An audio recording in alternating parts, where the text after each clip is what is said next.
ฮัลโหลสวัสดีค่ะทุกคนวันนี้นะคะก็มาหน้าสดนะคะเพราะว่าเราจะมาลองรองพื้นให้ดูกันนะคะซึ่งก็คือตัวนี้เลยนะคะตัวนี้นะคะเป็นรุ่น Super Stay 24 Hour นะคะส่วนตัวนี้ก็คือรุ่น Fit Me นะคะรู้สึกว่าที่ไทยเนี่ยจะเป็นขวดแก้วนะคะแต่ว่าที่เนี่ยมันจะเป็นแบบหลอดส่วนสีนะคะเบอร์220ตัวนี้นะคะมันจะเข้มกว่าเบอร์220ที่เป็นแบบขวดนิดนึงนะคะก็โอเคเดี๋ยวเรามาลงพรัมเมอร์กันเลยนะคะวันนี้ก็พรัมเมอร์ตัวเดิมที่ใช้ตลอดสกินแคร์นะคะก็ซึมแล้วเรียบร้อยคือก่อนแต่งหน้านะคะทุกคนจะต้องรอให้สกินแคร์เนี่ยซึมเข้าผิวให้ดีก่อนนะคะเพราะว่าถ้าไม่อย่างนั้นเนี่ยหน้าอาจจะมันแล้วก็เป็นคราบทีหลังได้นะคะระหว่างวันเนาะอันนี้ก็รอมาประมาณแบบ5 นาทีละ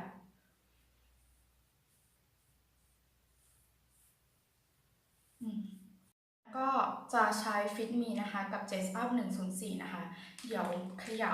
ให้รองพื้นเนี่ยเข้ากันดีก่อน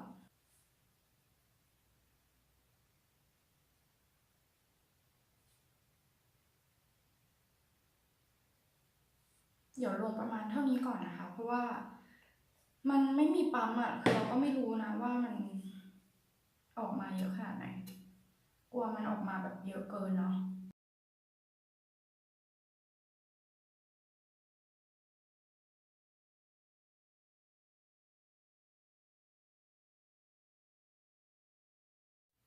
ก็อันนี้นะคะเป็นเลเยอร์แรกนะคะคือ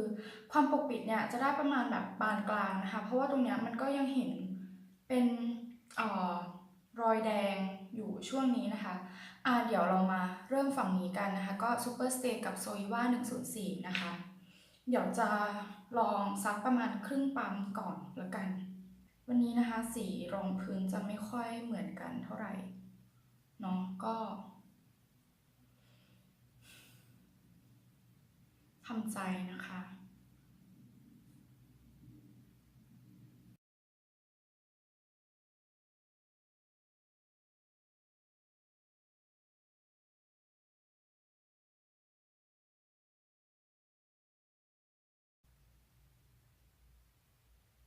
คือพอทาตัวซูเปอร์สเตย์ไปนะคะฝั่งนี้มันเห็นได้ชัดเลยว่า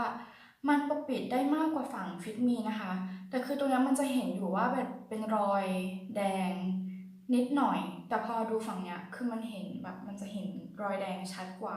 นะคะส่วนเนื้อของรองพื้นเนี่ยคือเรารู้สึกว่าตัวซูเปอร์สเตย์เนี่ยมันจะมีความแน่นมากกว่าฟิตมีนะคะเวลาเกลี่ยเนี่ยมันจะรู้สึกแบบหนืดกว่าตัวฟิตมีนิดนึง ด้วยความที่ตัวเนี้ยเขาค่อนข้างจะเนื้อบางแล้วก็เกลี่ยออกได้ง่ายมากๆเลยคิดว่าถ้าเกิดใช้นิ้วเกลี่ยเนี่ยก็จะแบบทาได้เนียนเหมือนกันนะคะก็เดี๋ยวมาขอลองลงฟิตมีช่วงหน้าแก้มตรงนี้อีกนิดนึงนะคะแล้วเดี๋ยวมาสรุปกันค่ะ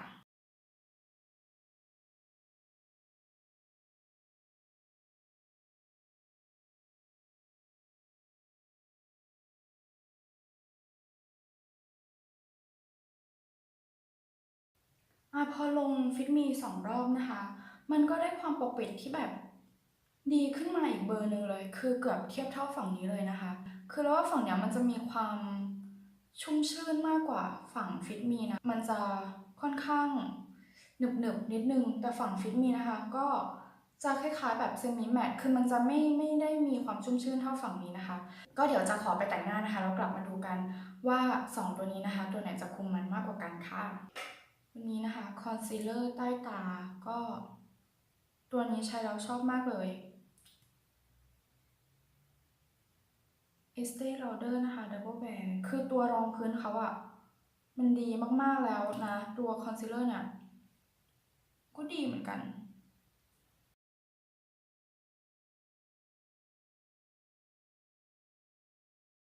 เดี๋ยวลงแป้งฝุ่นนะคะก็จะเน้นช่วงแบบใต้ตาแล้วก็ทีโซนนะคะวันนี้ทาแป้งเยอะนิดนึงนะเพราะว่าอากาศแบบร้อนมากกลัวหน้าไหลกลัวจะแบบอยู่ไม่รอดนะคะก็เดี๋ยวทั่วหน้าเนี่ยก็จะใช้แปรงพุ่งๆอย่างนี้นะคะวนถ้าไม่งั้นมันจะดูแบบวอกไปเนาะ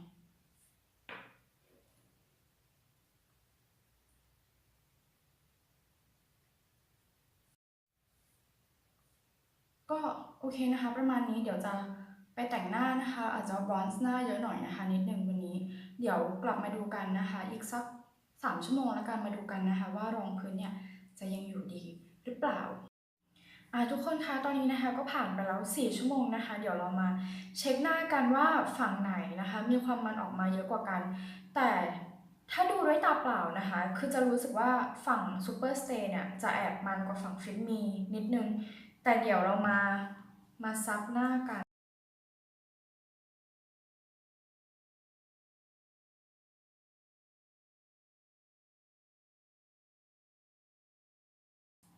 นี่นะคะก็ไม่ค่อยมันเท่าไหร่นะคะก็จะมีช่วงแบบตรงเนี้ยที่จะค่อนข้างมันนะคะแล้วก็ตรงจมูกเนาะหน้าผากก็นิดหน่อยส่วนช่วงแก้มตรงเนี้ยคือไม่ค่อยมันเลยนะคะแล้วก็ตรงคางแอบมีรองพื้นติดออกมากับกระดาษนิดนึงแต่ก็ไม่เยอะมากนะคะเดี๋ยวเรามาดูอีกฝั่งหนึ่งกันดีกว่า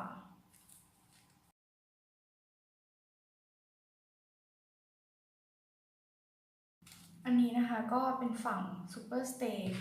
อันนี้เป็นตัว Fit Me นะคะคือเอาจริงๆป้าแล้วว่ามันก็พอซับหน้าออกมาแล้วว่ามันก็กลับมาเนียนโอเคเหมือนเดิมนะคะแต่ตัวเนี้ยเหมือนน้ำมันจะออกมาเยอะกว่าช่วงนี้แล้วก็ตรงจมูกก็จะมันมากๆเลยนะคะแต่ว่าช่วงแก้มอันเนี้ยก็จะคล้ายๆตัว Fit Me ที่จะไม่ค่อยมัน คือความจริงนะคะมีรีวิวของตัว Super Stay เต็มๆไว้ให้แล้วเดี๋ยวจะขึ้นไว้ให้ข้างบนตรงนี้นะคะก็โอเคเดี๋ยวอาจจะต้องรออีกประมาณ4 ชั่วโมงนะคะเดี๋ยวกลับมาดูหน้ากันใหม่ว่าเป็นยังไงโอเคนะคะทุกคนคะเดี๋ยวเรามาซับมันกันอีกรอบหนึ่งนะคะตอนนี้ก็ผ่านไป4 ชั่วโมงหลังจากที่ซับหน้ารอบแรกนะคะก็ตอนนี้เป็นเวลาประมาณแบบ2 ทุ่มแล้วแสงข้างนอกนะคะก็แบบใกล้จะหมดแล้วนะคะเดี๋ยวมารีบเลยนะคะฝั่งเอาฟิตมีก่อนนี่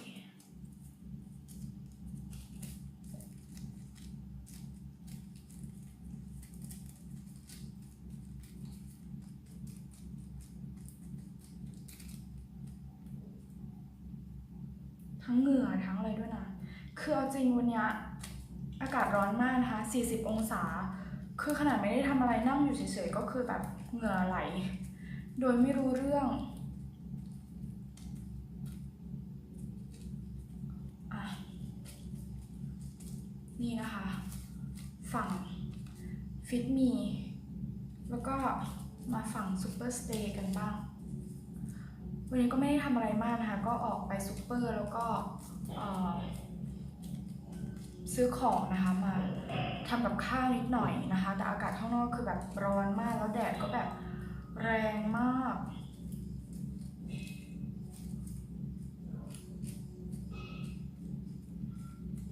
โอเคนี่นะคะก็เป็นฝั่งซูเปอร์สเตย์อันเนี้ยเป็นฝั่งฟิตมีนะคะก็